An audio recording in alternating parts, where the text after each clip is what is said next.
अस्सलाम वालेकुम नाज़रीन, आप सबका इस्तकबाल है HN न्यूज़ में। मैं आपका होस्ट मोहम्मद अज़हरुद्दीन। आइए बढ़ते हैं तफसीलात की जानिब। HN न्यूज़ में आप सबका इस्तकबाल है। आइए नजर डालते हैं आज के अहम खबरनामे पर।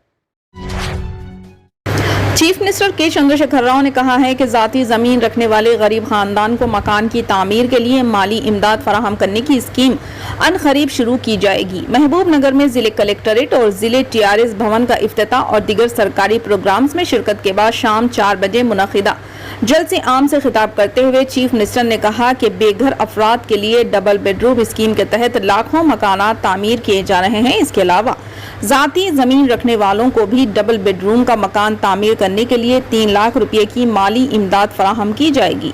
मकान के तामीर की माली स्कीम का अनकरीब आगाज होगा। हर असम्बली हल्के में 1000 अफराद को मकानात तामीर करने के लिए फीकस 3 लाख रुपये की माली इमदाद दी जाएगी। चंद्रशेखर राव ने कहा कि मरकज में बीजेपी इख्तिदार में आने के बाद कई रियासतों की गैर बीजेपी हुकूमतों को गिराया गया है।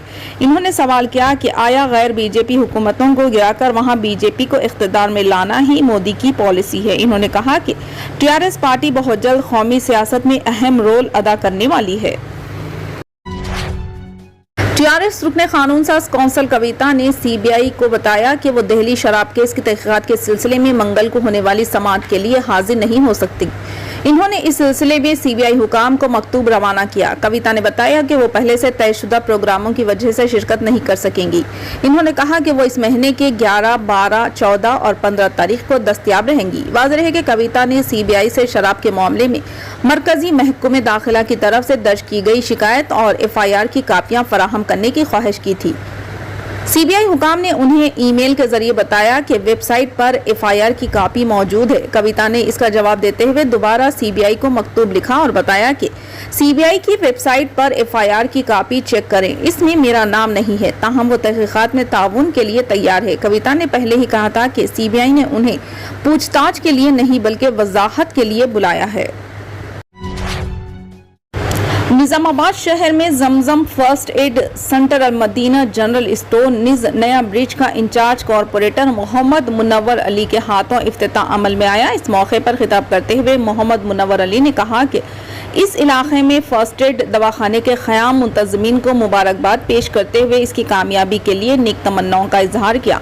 डॉक्टर्स वहीद और शाफिया परवीन ने बताया कि हर इतवार को आवाम का मुफ्त चेकअप किया जाएगा। इस मौके पर इंचार्ज कॉरपोरेटर मोहम्मद मुनव्वर अली को डॉक्टर वहीद ने तहनीत पेश की। इफ्तिताही तकरीब में मुकामी अवाम की एक कसी तादाद ने शिरकत की।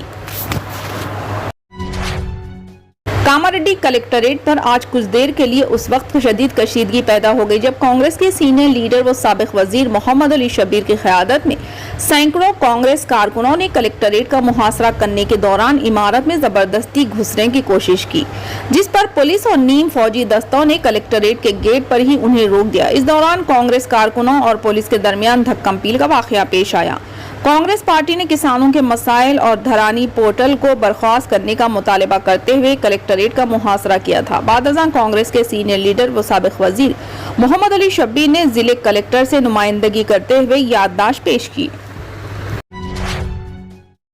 तेलंगाना के सूर्यापेट में 21 दिसंबर को भगवद गीता के श्लोक पढ़ने का स्कूली तुलबा के लिए मुकाबला रखा गया था। सूर्यापेट में वाक़ भगवद गीता मंदिर और धार्मिक ऐक्य वेदिका के ज़ेर एहतमाम ये मुकाबला मुनक़िद हुआ। इन मुकाबलों में मुख्तलिफ स्कूलों के 250 से ज़ायद तुलबा ने हिस्सा लिया, जिसमें एक 9 साला मुस्लिम लड़की को इनाम अव्वल हासिल हुआ। रामानुज JR स्वामी ने इतवार को गीता जयंती के एजाज़ में मुकामी पब्लिक क्लब में मुनक़िदा तक़रीब में फ़ातिहीन को पहला, दूसरा और तीसरा इनाम पेश किया। इस मुकाबले में सूर्यापेट के अम्बेडकर नगर के एक सरकारी स्कूल की तीसरी जमात की तालिबा शेख ताहिरा नाज ने रवानी से 10 श्लोक पढ़कर पहली पोजीशन हासिल की। बताया गया है कि इस स्कूल में 5 दिनों से तुलबा को गीता भजन पढ़ाया जा रहा है। इस मुकाबले में इन लोगों को मुंतखब किया गया जो दिलचस्पी रखते हैं। इस ताहिरा नाज भी शामिल थी। मुसलमान घराने से होने के बावजूद वालिदैन ने लड़की की सलाहियतों पर इसे मुकाबले में भेज दिया। लड़की ने भजन अपने अच्छे से पढ़ा और पहले से 5वीं जमात की कैटेगरी में पहला इनाम हासिल किया। भगवत गीता के श्लोक पढ़ने के मुकाबलों में उत्तर प्रदेश और चंद एक रियासतों में कभी कभार मुस्लिम बच्चों के हिस्सा लेने की इत्तलात मौसूल होती है, लेकिन तेलंगाना में शायद ये पहला मौका है जहां एक कमसिन मुस्लिम लड़की ने इस तरह के मुकाबलों में हिस्सा लिया है। ये सारी कौम के लिए लम्हा फिक्र है। इस तरह के मुकाबलों में मुसलमानों को हिस्सा लेने से बाज रखने के लिए सरपरस्तों को इस्लामी तालीमात से वाकिफ करवाना वक्त की अहम ज़रूरत है। इस सिलसिले में उलमा इकराम और मजहबी जमातों और तंजीमों को गौर फिक्र करने की ज़रूरत है। गुजरात में दूसरे मरहले की पोलिंग के बाद आज शाम गुजरात इलेक्शन के एग्जिट पोल के रुझानात आना शुरू हो गए हैं। इस बार गुजरात में बीजेपी की हुकूमत दोबारा बनेगी या कांग्रेस 27 साल वापस होगी, या गुजरात में भी पंजाब जैसा कोई करिश्मा होगा, ये 8 दिसंबर को ही मालूम होगा। न्यूज एक्स ऑरिजिन की बात के एग्जिट पोल ने रियासत में बीजेपी को वाज़े अक्सरियत की क़यासी की है। एग्जिट पोल्स के मुताबिक बीजेपी को 117 से 140 नशिस्तें, कांग्रेस को 34 से 51 नशिस्तें, आम आदमी पार्टी को 6 से 13 नशिस्तें हासिल होने और दिगर को 1 से 2 नशिस्तों पर कामयाबी हासिल होने की पेश क़यासी की गई है। TV9 भारतवर्ष के एग्जिट पोल में गुजरात इंतखाबात में बीजेपी के 125 से 125 नशिस्तों पर जीतने का इम्कान जाहिर किया गया है। कांग्रेस को 40 से 50 और आम आदमी पार्टी को सिर्फ 5 से 3 नशिस्तें मिलने का अंदाजा लगाया जा रहा है। वाज़ेह है कि गुजरात की 182 सीटों पर 2 मरहलों में 1 और 5 दिसंबर को पोलिंग हुई थी। गुजरात में अरविंद केजरीवाल की क़यादत वाली आम आदमी पार्टी ने गुजरात के मुकाबले को दिलचस्प बना दिया है। गुजरात में आम तौर पर बीजेपी और कांग्रेस के दरमियान मुकाबला होता रहा है, लेकिन इस बार ऐसा नहीं है। गुजरात में इस बार बीजेपी, कांग्रेस और आप के दरमियान सैरुखी मुकाबला देखा गया है।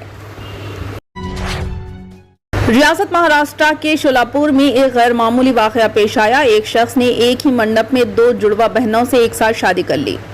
पिंकी और रिंकी नामी जुड़वा बहनें मुंबई में सॉफ्टवेयर इंजीनियर के तौर पर खिदमत अंजाम दिया करती हैं। इन दोनों ने जिस नौजवान के साथ शादी की है, इसका नाम अतुल है। दोनों खानदानों की रजामंदी से ये शादी हुई। कुछ दिन पहले पिंकी और रिंकी के वालिद बीमारी की वजह से इंतकाल कर गए। लड़कियां अपनी मां के साथ रहा करती थी, ताहम हाल ही में इनकी मां बीमार हो गई और इन दोनों बहनों ने अपनी मां को हॉस्पिटल ले जाने के लिए अतुल की गाड़ी का इस्तेमाल किया। इसके बाद इनमें दोस्ती हो गई और दोनों बहनों ने अतुल से शादी का फैसला किया। क्योंकि बचपन से एक साथ पली बड़ी ये जुड़वा बहनें शादी के बाद भी एक ही घर जाना चाहती थी। जुमे को इनकी शादी की तकरीब मुनक़िद हुई, जिसकी सोशल मीडिया पर वीडियो वायरल हो गई। बहुत से लोग इस शादी की कानूनी हैसियत पर रिमार्क्स कर रहे हैं और पुलिस से भी शिकायत की गई। पुलिस ने दूल्हे के खिलाफ मुकदमा दर्ज कर लिया। फिलहाल के लिए इस खबरनामे में बस इतना ही। देखने के लिए आपका बहुत बहुत शुक्रिया। अगर आप नए हैं इस चैनल पर तो सब्सक्राइब जरूर कर लें और बेल आइकन को दबा लें ताकि हमारी हर खबर आप तक पहले मिले।